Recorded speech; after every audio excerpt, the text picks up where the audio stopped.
I'm Ingrid, 26 years old, and for many years my parents told every employer in town that I was a thief. For 2 years I couldn't get hired anywhere in my town, not because I lacked qualifications. I graduated with a 3.9 GPA in accounting. I had glowing recommendations from professors, but none of that mattered, because my parents told every employer in town that I was a thief. My father said, "Maybe now you'll learn to respect us." He thought he'd broken me. He thought 2 years of rejection, 2 years of watching me scrub hotel toilets while he laughed, would bring me crawling back. He didn't know about the envelope. He didn't know what my grandmother had done 15 years ago, or why the CEO of Mercer Holdings was waiting for me. Before I continue, if you find this story worth hearing, please take a moment to like and subscribe, but only if you genuinely connect with what I'm sharing. And drop a comment telling me where you're watching from and what time it is there. I'd love to know. Now, let me take you back 2 years, to the day I discovered what my own parents had done to me. The Thornton family looked perfect from the outside. My father, Gerald Thornton, owned the largest construction company in our county. Our 2-story colonial sat on 3 acres, with a garage that held his Mercedes, my mother's Lexus, and my brother Marcus's BMW, a graduation gift for finishing business school. My mother, Diane, played the role of the devoted wife. Wedgwood china for Sunday dinners, fresh flowers from the farmer's market every week, a smile that never cracked in public, and Marcus, 4 years older, the golden child, the heir apparent. He'd been groomed to take over Dad's company since he could hold a hammer. Everything he touched turned to opportunity. Everything I touched was questioned. Growing up, I learned early that daughters had a different place in the Thornton household. When Marcus wanted to study abroad in London, Dad wrote the check without blinking. When I asked about the same program 2 years later, he laughed. "What for? You'll get married eventually. Save me the money." I went to the state university 40 minutes away, lived at home, commuted. At family dinners, the conversation always orbited around Marcus, his projects, his promotions, his future. I sat at the end of the table, passing dishes and clearing plates, while Dad carved the roast and dispensed wisdom to his son. "A man builds his legacy through his work," Dad would say, pointing his fork at Marcus.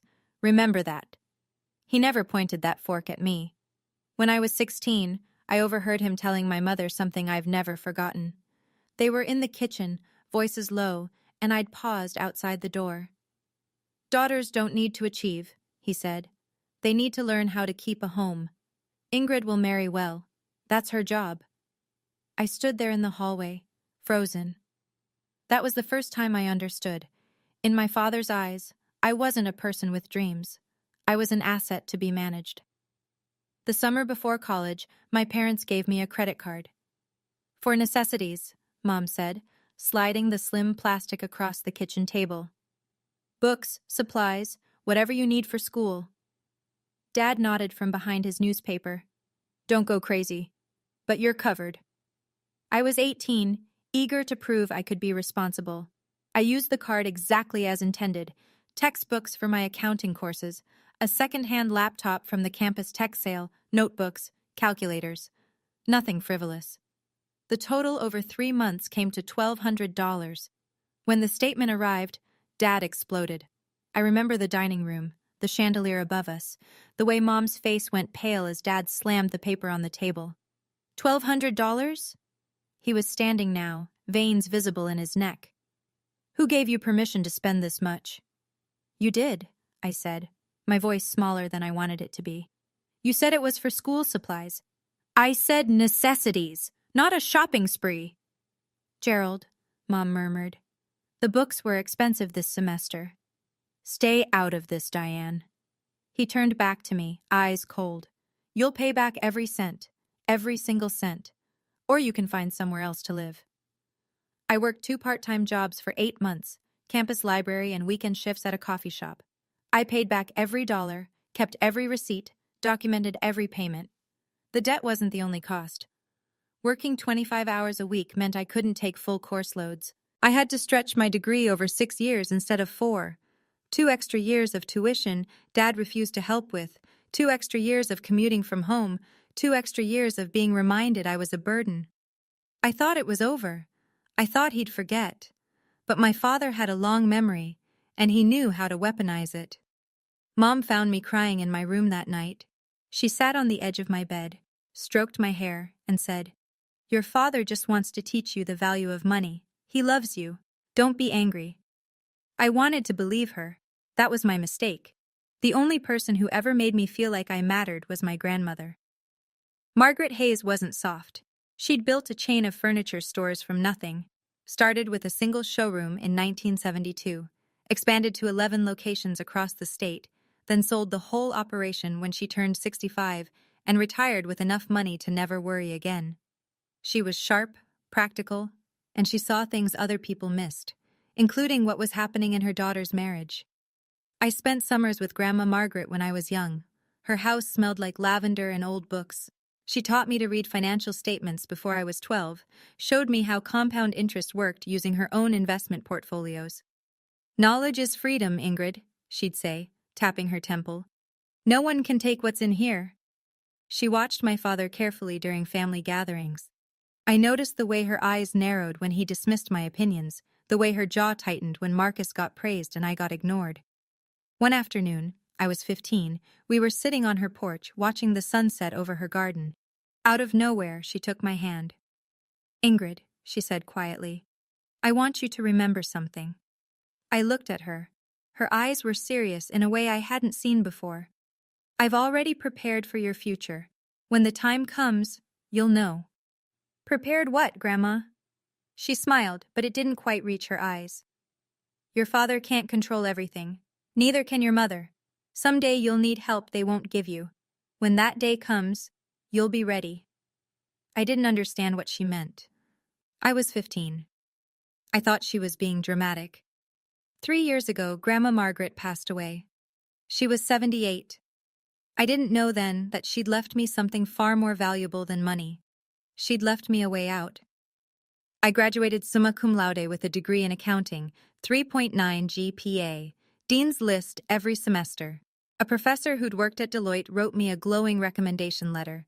For the first time in my life, I had something that belonged to me, credentials no one could dismiss. The graduation ceremony was on a Saturday in May. I walked across the stage in my cap and gown, diploma in hand, and scanned the crowd for my family. They were there. But they weren't watching me. Dad and Mom flanked Marcus in the third row. He'd driven down to support me, but the three of them were deep in conversation, heads together, laughing about something. When my name was called, only Grandma's empty seat in my heart acknowledged the moment. Afterward, Dad found me outside the auditorium. "Nice job," he said, in the tone he used for the mailman. "Listen, I've got a proposition. Come work at the company. We need someone to handle the books." My heart lifted for a second. Maybe he finally saw my value. "The position is unpaid for the first year," he continued. "Consider it an apprenticeship. You'll live at home, help your mother, learn the business. In a few years, when Marcus takes over, you'll be useful." Unpaid, living at home. Useful to my brother. I took a breath. "I appreciate the offer, Dad, but I'd like to try finding work on my own first. Get some outside experience." His face didn't change, but something behind his eyes went cold. "Fine," he said softly. "Try it your way." He turned and walked back to the car, where Mom and Marcus were waiting. None of them looked back. I stood alone in the parking lot, still holding my diploma, and told myself I'd made the right choice. I had no idea that his silence was a declaration of war. The rejection letters started coming within weeks. First, the accounting firm downtown, Miller and Associates. I'd interviewed beautifully. The hiring manager had smiled, shaken my hand, said they'd be in touch soon. 2 days later, "We've decided to go with another candidate." I applied to the regional bank next. Same thing. Great interview, warm reception, then silence followed by a form email, then the insurance company, the property management firm, the medical billing office, the credit union, 15 applications, 15 interviews, 15 rejections. I started doubting myself. Maybe my resume wasn't strong enough. Maybe I'd said something wrong. Maybe I was overestimating my abilities. I spent nights revising my cover letters, practicing interview answers in the mirror, reading career advice blogs until my eyes burned. Nothing changed. One afternoon, I walked into Patterson Financial Services for what felt like my 20th interview. The HR manager, a woman in her 50s with kind eyes, listened to my answers, nodded along, and then paused. She looked at me for a long moment. Something shifted in her expression. "Miss Thornton," she said slowly, "I'm going to tell you something I probably shouldn't." My stomach tightened. "You seem like a lovely young woman. Qualified, professional." She hesitated. "But I think you should talk to your father." "My father? Why?" She pressed her lips together, clearly uncomfortable. "I can't say more than that. Just ask him. Ask him why no one in this town will hire you." She stood, signaling the interview was over. I drove home with my hands shaking on the wheel. A cold certainty was forming in my chest, something I didn't want to believe. But I had to know. That night, I confronted my father, and what he told me changed everything. I found him in his study, sitting behind the mahogany desk he'd imported from England. A glass of scotch sweated on a leather coaster beside him. "Dad, I need to talk to you." He didn't look up from his papers. "Make it quick." "Why can't I get a job?" That made him look up. A small smile played at the corner of his mouth, and in that moment, I knew. "You called them," I whispered. "You called all of them." He leaned back in his chair, swirling his scotch. "I told them the truth." "What truth?" "That you're a thief." He said it casually, like he was discussing the weather. "That you stole $1,200 from your own family. That you can't be trusted with money." The floor seemed to tilt beneath me. I paid that back. Every cent. You know I paid that back." "Did you?" He shrugged. "That's not how I remember it." "Dad," my voice cracked. "Those were textbooks. You said I could—" "What I remember," he interrupted, "is my daughter stealing from me. And I think potential employers deserve to know what kind of person they'd be hiring." My mother appeared in the doorway, twisting her hands. Something flickered across her face. Guilt, maybe, or the ghost of the woman she used to be before 30 years with Gerald wore her down. "Gerald, maybe we should—" "Diane, this is between me and Ingrid." She flinched. For a split second her eyes met mine and I saw it. She knew this was wrong. She knew. But she looked away, retreating into silence like she always did. That hurt almost more than Dad's cruelty. He was a monster. She was a witness who chose not to see. I stared at him, tears burning behind my eyes. "Why? Why would you do this to me?" He stood slowly, walked around the desk and stopped in front of me, close enough that I could smell the scotch on his breath. "Because you needed to learn respect," he said quietly. "You turned down my offer. You thought you could make it without this family. Without me," he smiled. "Maybe now you understand. You can't." "Come home," Mom said softly from the doorway. "Work for your father. This can all go away." I looked between them, my mother's pleading face, my father's cold satisfaction, and I understood. This wasn't about respect. This was about control. In a small town, gossip travels faster than truth. Within weeks, I felt the shift everywhere I went. At the grocery store, neighbors who'd known me since childhood suddenly couldn't meet my eyes. At church, conversations stopped when I walked past. The woman at the dry cleaner, who'd always asked about my studies, started treating me like a stranger. The whispers were everywhere. "Did you hear about Gerald's daughter?" Such a shame. The family's devastated. They tried to help her, you know. She just wouldn't listen. My father had been strategic. He hadn't just called employers. He'd seeded the story throughout his network. Golf buddies, Chamber of Commerce colleagues, neighbors at dinner parties. The narrative was always the same. Troubled daughter, theft problem, family trying to cope. He never lied outright, he just told his version. And in a town where Thornton Construction had built half the commercial buildings, his version was the only one that mattered. Marcus made it worse. I ran into him at the coffee shop one morning, one of my old part-time jobs. He was with friends, guys I vaguely recognized from his fraternity days. "Hey, little sister," he called out, loud enough for everyone to hear. "Still looking for work? I heard Dad might have an opening." "Oh, wait," he laughed. "You'd probably steal from the register." His friends snickered. I left my coffee on the counter and walked out, face burning.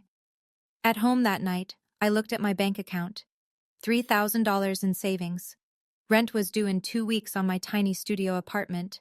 I had maybe 2 months before I'd be completely broke. 2 months before I'd have no choice but to crawl back to my father's house and accept whatever crumbs he offered. I couldn't let that happen. I wouldn't. The Willow Inn sat on the edge of town, a modest hotel that mostly served traveling salesmen and families visiting the nearby state park. It wasn't glamorous, but it was hiring. The job listing said, housekeeping staff needed, no experience necessary. No experience necessary, no references required. I applied online at 2 in the morning when the shame felt less sharp. 2 days later, I was standing in the employee break room filling out paperwork.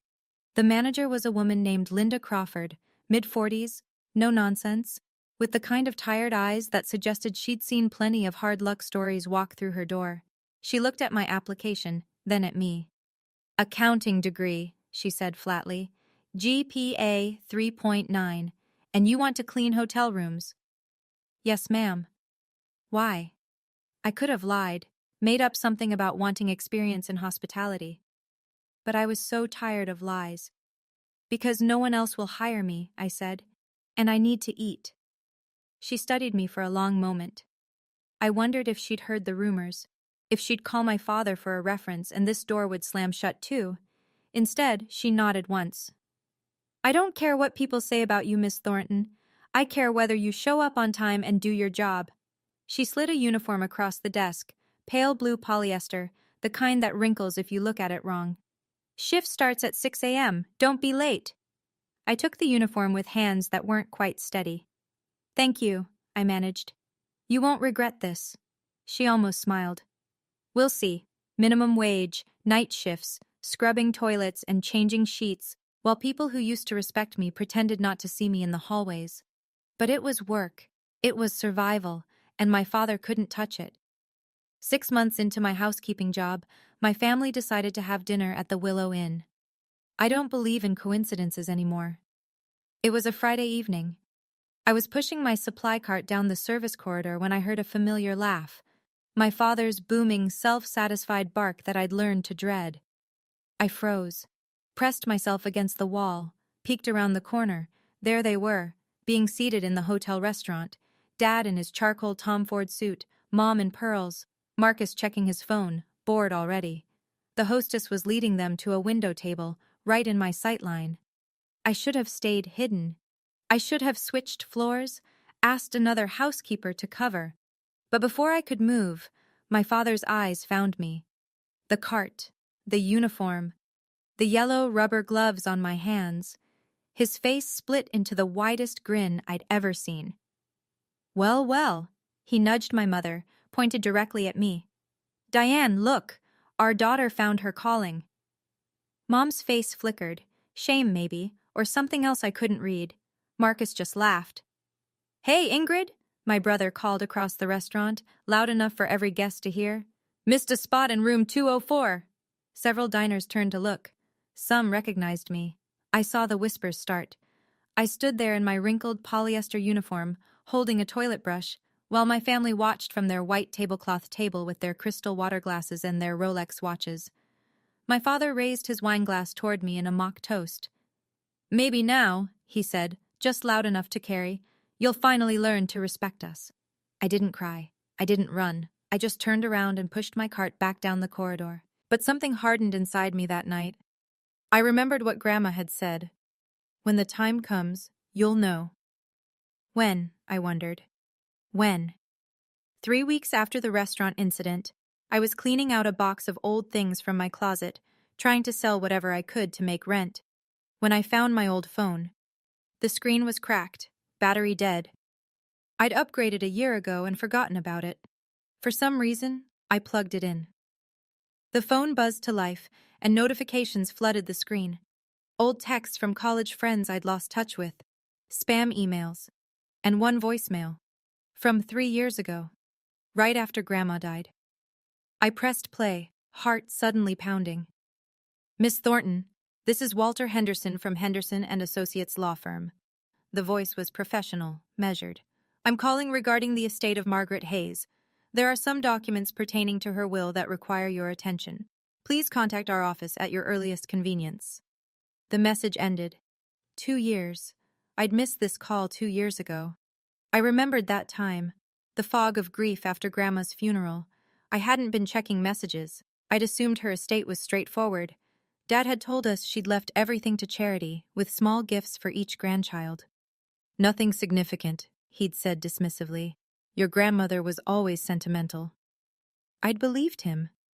I grabbed my current phone and dialed the law firm. A receptionist answered. Henderson and Associates, how may I direct your call? I'm trying to reach Walter Henderson. He contacted me about my grandmother's estate. Margaret Hayes? A pause. I'm sorry, Mr. Henderson retired last year due to health issues. His cases were transferred to various attorneys. Another pause, keyboard clicking. I see a note here that Mr. Henderson attempted to reach you multiple times. The file indicates the calls went unanswered and your father, Gerald Thornton, eventually contacted the office and said you weren't interested in pursuing the matter. My blood ran cold. My father said what? I'm just reading the notes, ma'am. It says family representative confirmed beneficiary declined further contact. Dad had intercepted it. He'd told them I wasn't interested. Can you tell me where the case was transferred? I'd need to check our records. Can you leave your number? Transferred where? To whom? I'd need to check our records. Can you leave your number? I gave her my information, but something told me I wouldn't hear back. The trail had gone cold. But now I knew. There was something in Grandma's estate that Dad hadn't told me about, something he didn't want me to find. A month later, my father called. I almost didn't answer, but something, maybe desperation, maybe hope that things could still change, made me pick up. Ingrid. His voice was warm, too warm. How are you? Fine, Dad. Listen, I've been thinking.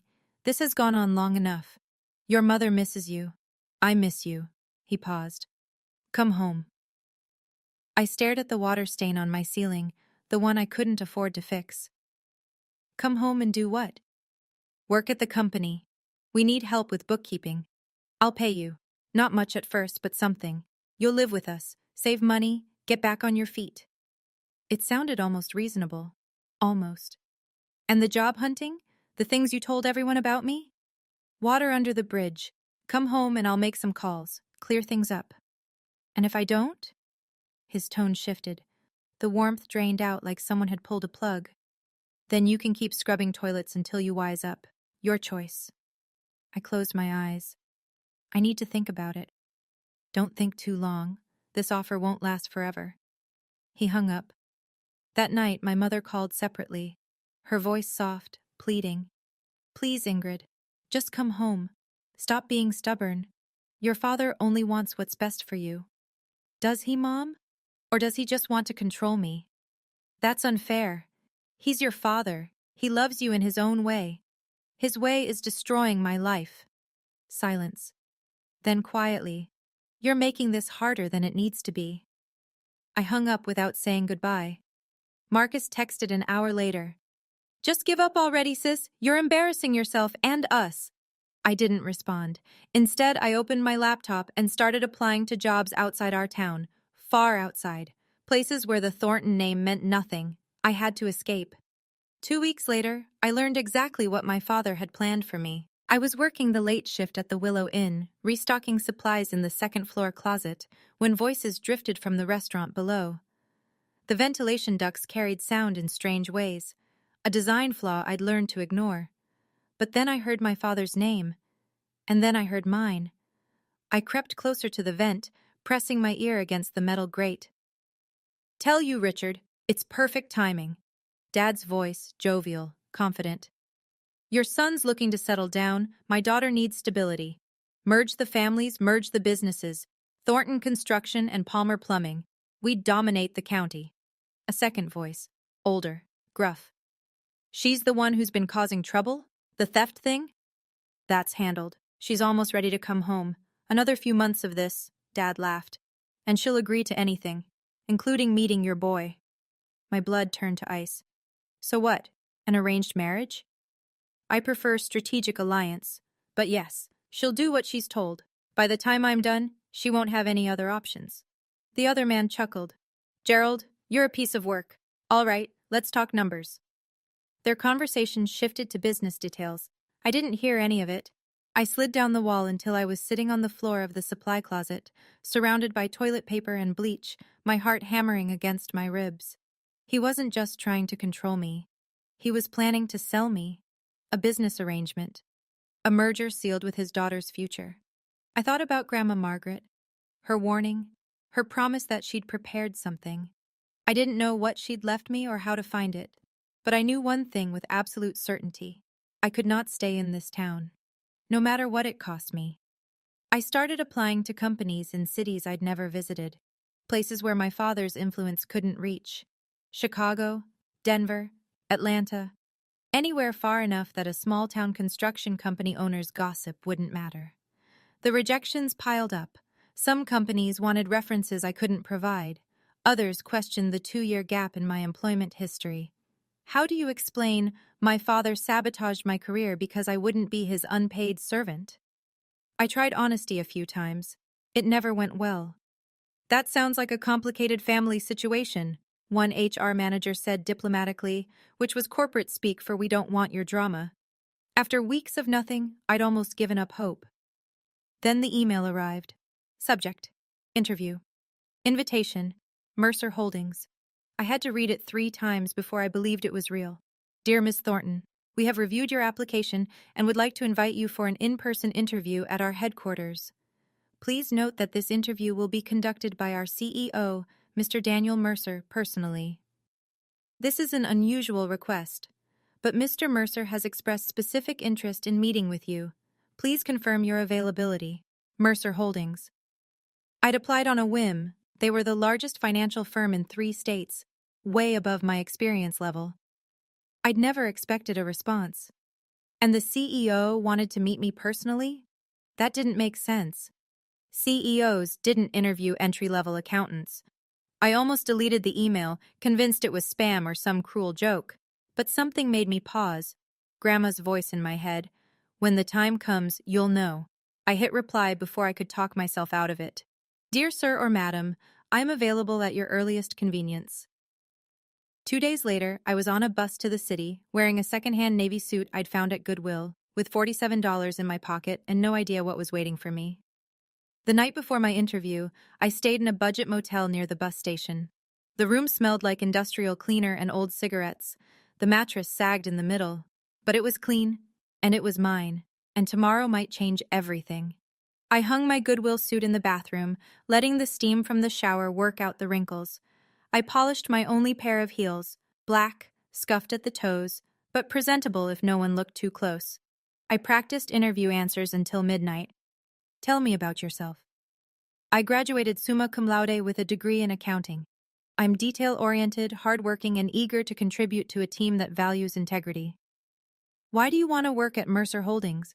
Your company's reputation for ethical financial practices aligns with my personal values. I want to grow with an organization that does things right. Why the 2-year gap in your employment? That one I practiced 10 different ways. None of them felt right. Linda, my manager at the hotel, had given me the day off without question. Go get your life back, she'd said, pressing a crumpled $20 bill into my hand. You don't belong here, Ingrid. You never did. I'd cried in the break room. She'd pretended not to notice. As I lay in that motel bed, staring at the water-stained ceiling, I thought about Grandma, about her promise, about the lawyer's call I'd missed. What had she left me? Why did this CEO want to meet me personally? I fell asleep with questions circling my mind like restless birds. In the morning, I put on my second-hand suit, took a deep breath, and walked toward whatever was waiting. I didn't know it yet, but Grandma was about to keep her promise. Before I tell you what happened at Mercer Holdings, I want to ask you something. Have you ever been betrayed by the people who were supposed to protect you? If this story is bringing up memories for you, I'd love to hear about it in the comments. And if you want to know what was in that envelope, the one my grandmother left 15 years ago, keep watching. Don't forget to subscribe so you don't miss what comes next. The morning of my interview, my phone rang. I was walking toward the Mercer Holdings building, a gleaming tower of glass and steel that made me feel very small in my Goodwill suit. when I saw the caller ID. Dad. My thumb hovered over the ignore button, but something made me answer. Ingrid. His voice was flat, cold. I hear you have an interview today. My stomach dropped. How do you know that? Marcus follows your little social media accounts. Very careless of you, tagging your location at the bus station, buying a ticket to the city. He did some digging, figured out which companies you'd applied to. I'd made one post, one cautiously optimistic Instagram story about new beginnings. I hadn't mentioned Mercer Holdings by name, but I'd tagged the bus station. Marcus must have checked which financial firms were in that city, cross-referenced with job postings. Stupid. So stupid. It doesn't matter, Dad. This is none of your... I know people in finance, Ingrid. The industry is smaller than you think. He let that hang in the air.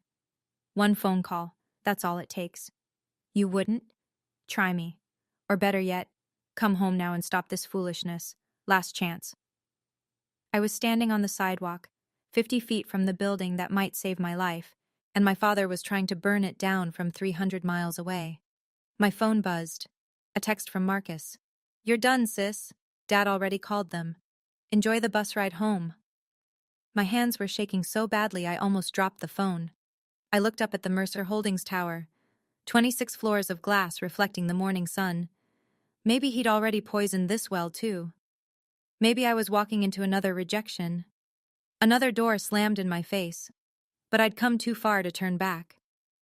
I silenced my phone, straightened my second-hand suit, and walked through the front door.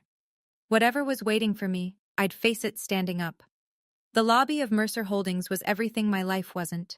Marble floors polished to a mirror shine, a 3-story atrium with modern art installations suspended from cables, men and women in designer suits crossing purposefully toward elevators, their heels clicking in sharp rhythms. I approached the reception desk, acutely aware of my scuffed shoes and second-hand blazer. Ingrid Thornton, I have an interview. The receptionist, blonde, immaculate, wearing a silk blouse that probably cost more than my monthly rent, typed something into her computer. Then she looked up with an expression I couldn't read. Yes, Miss Thornton, you're expected. A pause. Mr. Mercer will see you personally in his office, 26th floor. The CEO's office? That's correct. She handed me a visitor badge. Take the private elevator on your left. His assistant will meet you. I walked toward the elevator in a daze. This didn't make sense. CEOs didn't conduct entry-level interviews. There had to be a mistake. Or my father's call had worked, and this was some elaborate humiliation I couldn't see coming. The elevator rose silently, 26 floors in what felt like seconds. The doors opened onto a reception area that screamed money. Original artwork on the walls, furniture that looked handcrafted, floor-to-ceiling windows with a view of the city that made my breath catch. An assistant in a charcoal dress approached. Miss Thornton, Mr. Mercer is waiting. She led me down a hallway lined with photographs, the history of the company, I guessed, and stopped at a heavy oak door. Go right in, she said, and something in her voice sounded almost kind. He's been expecting you for a long time. Expecting me? I pushed open the door, and everything I thought I knew about my life fell apart. Daniel Mercer was standing by the window when I entered. He was older than I expected, early 50s, silver at his temples, the kind of face that belonged on the cover of financial magazines. His suit was impeccable. His office was the size of my entire apartment, but what struck me most was his expression. He wasn't looking at me like a job candidate. He was looking at me like he'd been waiting for this moment for years. Miss Thornton. His voice was warm. Please, sit down. I sat in the leather chair across from his desk, my heart hammering. Mr. Mercer, I'm not sure why. He held up a hand. Before we begin, I need to give you something. He walked to a safe built into the wall, a vintage Mosler, polished brass, and entered a combination. This should explain everything. He pulled out a yellowed envelope. I couldn't move. The envelope was thick, sealed with wax that had aged to amber.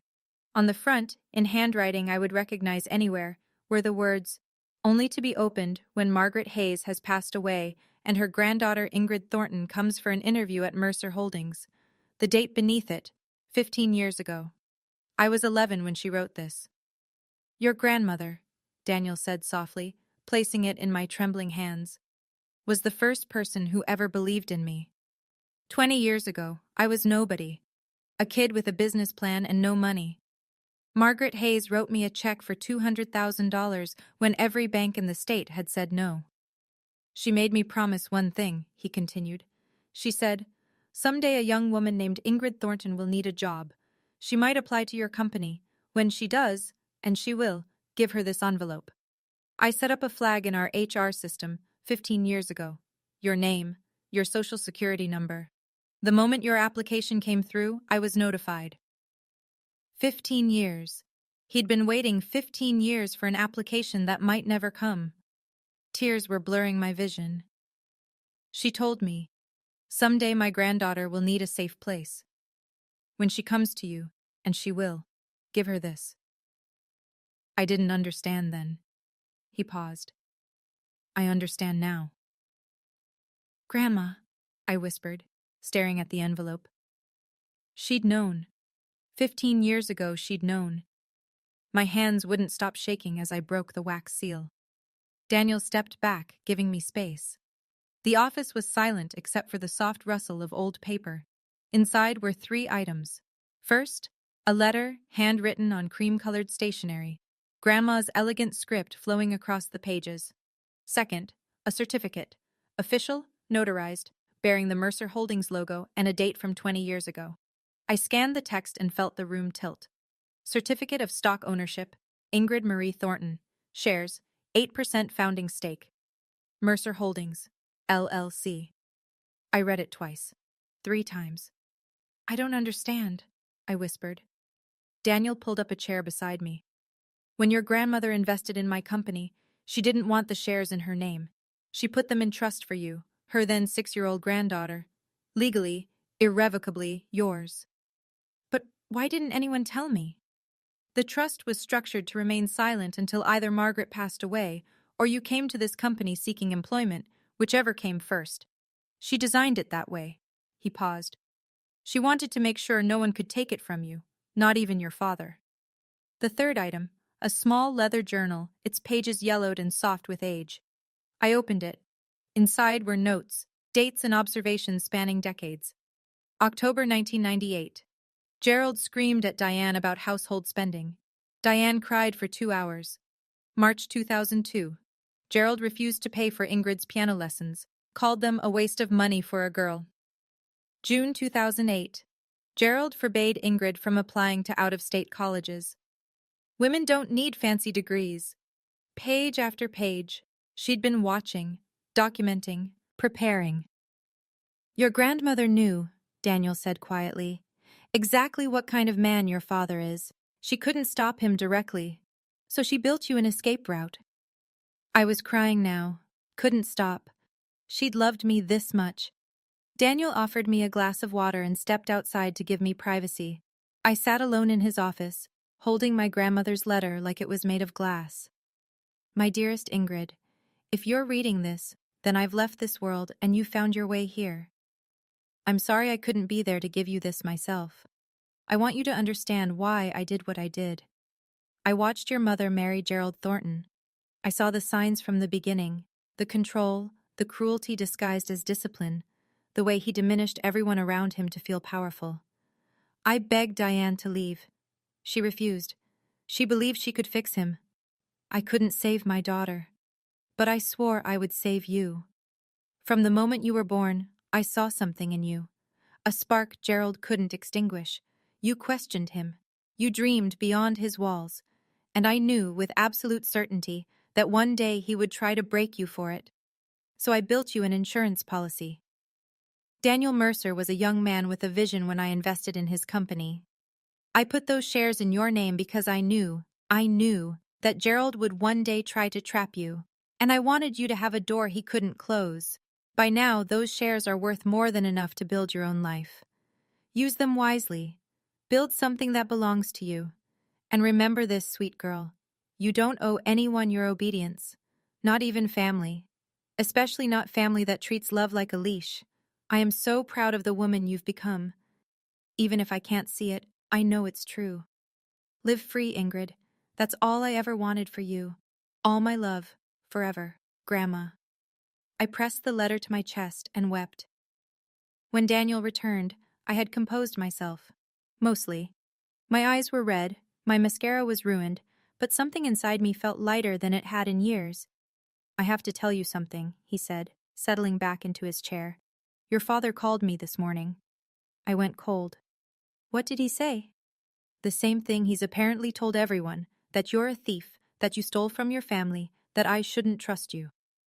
Daniel's expression remained neutral, but I saw something flash in his eyes. He was very confident, very persuasive. And you? I listened. He folded his hands. And then I looked at the journal your grandmother left, at her documentation of his behavior spanning 30 years. He met my gaze. And then I looked at the certificate that proves you own 8% of my company. I stared at him. Miss Thornton, Ingrid, your father just tried to slander a shareholder of Mercer Holdings, one of our founding stakeholders, in fact. A small smile crossed his face. I don't think he's accustomed to that kind of miscalculation. He doesn't know, I whispered, about the shares, about any of this. No, your grandmother was very specific about that. The trust was sealed. Your name doesn't appear in any public filings. It's held through a legal entity. There was no way for him to discover it. So when he called you, he was trying to sabotage someone who, on paper, is technically one of my bosses. Daniel leaned back. I have to admit, I've never experienced anything quite like it. I thought about my father, smugly confident that he'd destroyed my last chance, about Marcus's gloating text. They had no idea what was coming. For the first time in 2 years, I smiled. Daniel leaned forward. There's something I'd like to propose. I wiped my eyes, still clutching Grandma's letter. I'm listening. Next week, Mercer Holdings hosts its annual charity gala. It's our biggest event. Clients, investors, community leaders. He paused. Your father will be there. My stomach clenched. He's invited? He invited himself, actually.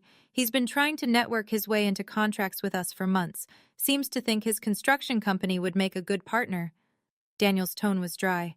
I've been politely declining. So, what are you proposing? I'd like to introduce you at the gala. As our new senior financial analyst, a position you're more than qualified for, and as a founding shareholder of the company. He watched my face carefully. Your father will be in the room when he learns who you really are. I was quiet for a long moment. Part of me wanted to say yes immediately, to picture Gerald's face when he realized his daughter, the one he'd tried to destroy, owned a piece of the company he'd been courting. But another part of me hesitated. I don't want revenge, I said slowly. I don't want to humiliate him just to see him suffer. That's not... I searched for the words. That's not who I want to be. Daniel nodded, unsurprised. Your grandmother said you'd say that. He smiled gently. This isn't about revenge, Ingrid. It's about truth. You've spent 2 years being called a thief, a failure, a disgrace. Your father controls that narrative because no one's challenged it. He stood, walked to the window. The gala isn't about hurting him. It's about standing in the light. Let people see who you really are, and let your father's lies collapse under their own weight. I thought about it, and then I said yes. Can you imagine what's going to happen at that gala? My father spent 2 years destroying my reputation, and he has no idea that my grandmother planned for this moment 15 years ago. If you're watching this and thinking of someone who needs to hear this story, someone stuck in a controlling family, someone who's been made to feel worthless, share this video with them, and comment Team Ingrid if you're still with me. I want to know who's here. The Grand Meridian Hotel looked like something from a movie. Crystal chandeliers dripped from 30-foot ceilings. A live jazz quartet played in the corner. Waiters in white gloves circulated with champagne and canapés. The guest list read like a who's who of regional business: executives, politicians, philanthropists, old money, and new. I watched from a private room upstairs, waiting for my cue. The PR team at Mercer Holdings had dressed me. Nothing ostentatious. A simple navy sheath dress by Oscar de la Renta, elegant but understated. Pearl earrings. My hair in a sleek chignon. I looked professional, competent. I didn't look like someone who'd been scrubbing hotel toilets 3 days ago. Through the window, I spotted my family. Gerald entered first, chest puffed, surveying the room like he owned it. His charcoal Armani suit probably cost what I used to make in 3 months at the hotel. Mom trailed behind in Chanel, smiling her perfect smile. Marcus was checking his phone, looking bored. They didn't belong here, but they thought they did. I watched my father work the room, shaking hands, laughing too loud. He was trying to catch Daniel's eye, positioning himself strategically, the construction deal he'd been chasing. He had no idea that in 20 minutes, everything would change. Ready? Daniel's assistant appeared beside me. I took a deep breath, touched Grandma's letter in my clutch. Ready. Mr. Mercer will introduce you after his opening remarks. You'll enter through the side door. She paused, studying my face. For what it's worth, everyone in this company knows what your father did, what he tried to do, and we're glad you're here. My throat tightened. Thank you. She nodded and disappeared. I stood alone, watching the crowd below, counting the minutes until I could finally stand in the truth. I couldn't hear the conversation from my vantage point, but I could see it unfold. Gerald had cornered Daniel near the bar. My father was leaning in, all practiced charm, gesturing broadly. Daniel stood with his hands clasped, expression neutral, occasionally nodding. Then another executive joined them, a woman I recognized from the company website. Rachel something, Chief Operations Officer. She asked Gerald something. He beamed, puffed up even more, and then, I could read the body language even from upstairs. He started talking about his family, his son, the heir, the perfect Marcus, and then his face shifted, something darker. He was talking about someone else now, me. I saw Rachel's expression change, polite interest turning to confusion. She glanced at Daniel. Daniel said something back. Gerald laughed, the hollow, confident laugh of a man who thought he was winning. He was telling them about his troubled daughter, the thief, the disappointment. Rachel looked uncomfortable. She excused herself, moving away quickly. But Gerald kept talking to Daniel, kept spinning his story, kept building the narrative he'd crafted so carefully over 2 years. My mother stood nearby, nodding along, the perfect supportive wife. Marcus was at the bar, flirting with someone's daughter, oblivious. This was my family. This was what they did. I felt the old shame rise in my chest, the familiar burn of being reduced, dismissed, defined by someone else's lies. But it was different now, because now I had something they didn't know about. Now I had the truth. Miss Thornton? The assistant was back. Mr. Mercer is beginning his remarks. You'll be introduced in 5 minutes. I smoothed my dress, touched Grandma's letter one more time. 5 minutes until Gerald Thornton learned who his daughter really was. Daniel took the microphone as the crowd gathered. Good evening, everyone. Thank you for joining Mercer Holdings' annual charity gala. I couldn't hear most of his speech through the door, just fragments about community, philanthropy, gratitude for partnerships built over 20 years.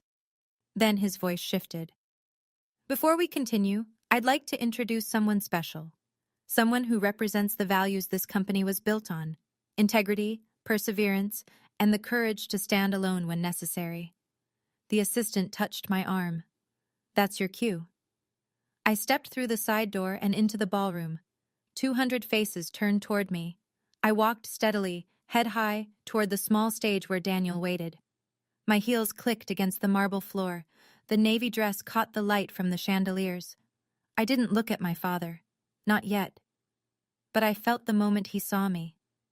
A sharp intake of breath somewhere to my left. A muttered curse. The crash of a champagne flute shattering. That was Marcus. I kept walking.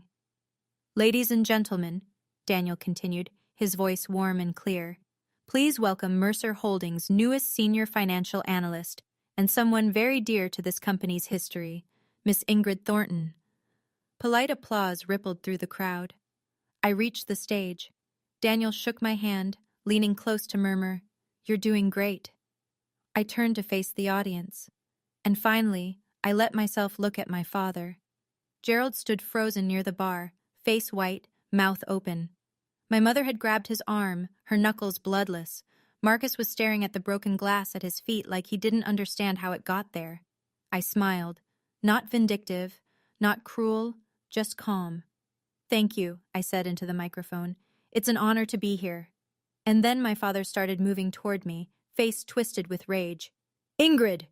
My father's voice cut through the murmur of the crowd. He pushed past a waiter, nearly knocking a tray of champagne to the floor. What the hell do you think you're doing here? The room went quiet. 200 people watched Gerald Thornton storm toward the stage, his face mottled with fury.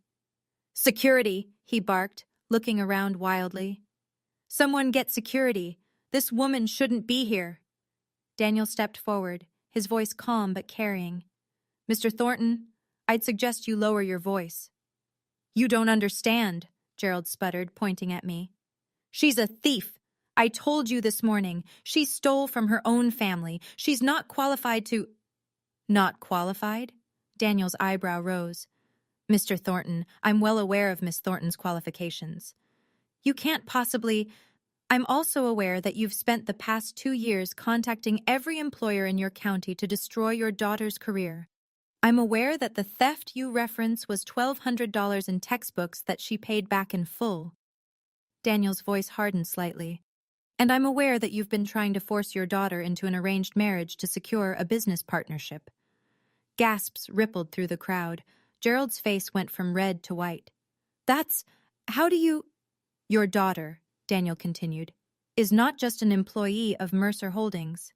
He paused, letting the silence build. Ingrid Thornton owns 8% of this company. She's been a founding shareholder since she was 6 years old. He turned to me. Her grandmother, Margaret Hayes, invested in this company before anyone else believed in it, and she put those shares in Ingrid's name to protect her from people exactly like you. The room erupted in whispers. I looked at my father. His mouth opened, closed, opened again. No sound came out. My father found his voice. This is a scam, he shouted, looking around the room for allies. This is fraud. My mother-in-law was senile. These documents can't be... The documents have been verified by 3 independent attorneys, Daniel said calmly. Notarized, sealed, and filed with the state. There's no ambiguity, Mr. Thornton. I'll sue. Gerald was sweating now, his carefully constructed image crumbling. I'll sue this entire company for... For what? Daniel's voice was soft, but it carried. For honoring a legal investment made 20 years ago? My mother had pushed through the crowd to reach my father. Gerald! She hissed, tugging at his sleeve. Everyone is watching. Please! He shook her off violently. You! He pointed at me, finger trembling. You ungrateful little, after everything I did for you. I raised you. I fed you. And this is how you repay me? I said nothing. I destroyed your career because you needed to learn respect. His voice cracked. You needed to understand that family comes first, that daughters don't defy their fathers. The room was dead silent now, every eye on Gerald Thornton, every ear hearing exactly what kind of man he was. I made you clean toilets, he screamed. I made sure no one would hire you, and you know what? I'd do it again, because that's what happens when you disobey. That's what you deserve. Marcus stepped forward, face pale, trying to salvage what was left of the family's reputation. Dad, stop, we should go. This isn't the place. No! Gerald shoved him back so hard, Marcus stumbled into a waiter. I saw my brother's expression shift, from embarrassment to something darker. He'd spent his whole life being the golden child, the heir, the one who did everything right, and now he was watching his father self-destruct in front of every business contact he'd ever need. For the first time, Marcus looked at Dad the way I'd always seen him. She's nothing. She's always been nothing. Her grandmother was a meddling old fool, and her shares don't change what she is, a thief and a failure and a disgrace to this family. He was panting now, face purple, spittle at the corners of his mouth. No one was looking at me anymore. They were all looking at him. And they finally saw what I'd always known. The ballroom was silent. 200 people, executives, politicians, philanthropists, staring at my father as he stood there, heaving, having just screamed that I deserved to scrub toilets for daring to disobey him. I stepped forward to the microphone. I didn't come here tonight to humiliate anyone. My voice was steady. I didn't come here for revenge. Gerald glared at me, but he'd spent his ammunition. He had nothing left. I came here because I spent 2 years being called a thief, a failure, a disgrace. I was blacklisted from every job in my county. I was mocked for working the only job I could get.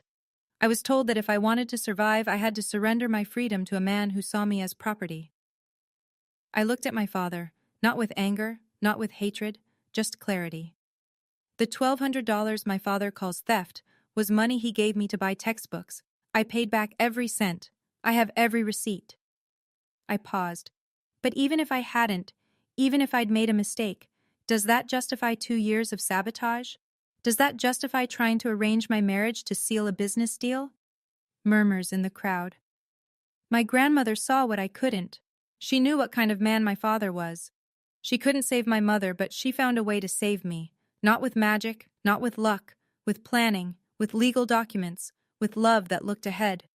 I turned back to Gerald. Dad, I don't hate you, but I'm done. I'm done seeking your approval. I'm done accepting your definition of my worth. My voice didn't waver. This is my boundary. I wish you well, but I will not let you control my life anymore. I stepped back from the microphone. The room erupted in applause. My family left the gala without another word. I watched them go. Dad storming toward the exit, face purple. Mom hurrying after him, head down. Marcus trailing behind, staring at his phone like he could disappear into it. No one stopped them. No one tried to make polite conversation. 200 people watched Gerald Thornton leave in silence. After they were gone, the room seemed to exhale. The jazz quartet started up again. Conversations resumed, quieter than before. Then something unexpected happened. A woman approached me, 50s, elegant, wearing a string of pearls that probably cost more than my old apartment. I recognized her from my job searches. HR director at Patterson Financial. The one who'd told me to talk to my father. Miss Thornton. Her voice was soft with shame. I owe you an apology. A significant one. It's all right. It's not. She pressed a business card into my hand. When you're ready, if you're ever ready, I'd like to discuss opportunities. Real ones, without your father's interference. She moved away before I could respond. Then another person approached. Then another. Business cards, handshakes, quiet apologies. I'm so sorry, I believed. If I'd known the truth, your grandmother would be so proud. Daniel appeared at my side, a glass of sparkling water in his hand. How are you holding up? I don't know, I admitted. I think I'm still processing. He smiled gently. The shares, by the way, at current valuation, they're worth approximately $2.4 million. You'll want to meet with our legal team, but it's yours. Free and clear. 2.4 million. I couldn't even comprehend that number. Also, Daniel added, your new office will be ready Monday, if you're still interested in the analyst position. I laughed, a slightly hysterical sound. Yes, I said, I'm interested. 1 month later, my life looked completely different. I had a corner office on the 14th floor of Mercer Holdings. Not the biggest office, I was still junior in experience, but it had a window with a view of the city skyline, and my nameplate was on the door. I had an apartment, small, but mine. A 1-bedroom in a building with a doorman and a gym I never used. Fresh flowers on the kitchen table because I could afford them now. I had colleagues who respected my work, a boss who valued my contributions, a career that belonged to me. The news about Gerald had spread through the business community like wildfire. 3 major contracts had been canceled within weeks of the gala. Partners who didn't want to associate with a man who'd publicly admitted to sabotaging his own daughter. His company was still standing, but smaller, diminished. Mom called once. Can you forgive us? She asked, voice small. Can we be a family again? I forgive you, Mom. And I meant it. The anger had faded into something quieter. But I'm not coming back. I can't live under those conditions again. She cried. I listened. When she hung up, I felt sad, but not guilty. Marcus texted an apology. Generic, probably drafted by a PR consultant. I responded with, thank you, and nothing else.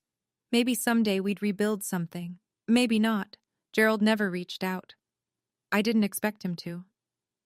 On a quiet Sunday afternoon, I drove to the cemetery where Grandma Margaret was buried, brought her favorite flowers, yellow roses, and sat by her headstone.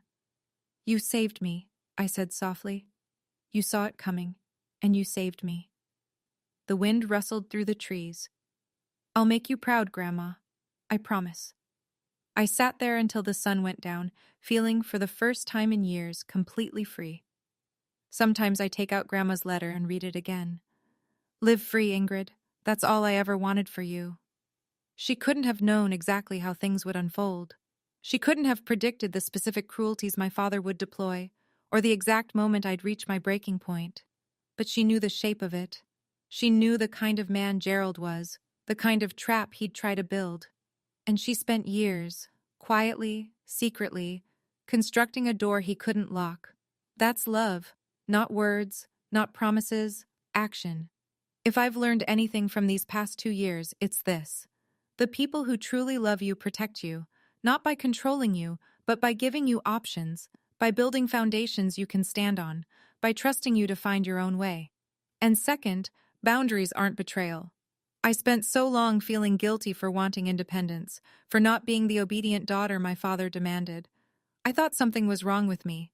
There wasn't. There never was. Setting boundaries with toxic family isn't cruelty. It's survival. It's self-respect. It's the first step toward a life that belongs to you. Third, sometimes the help you need comes from unexpected places.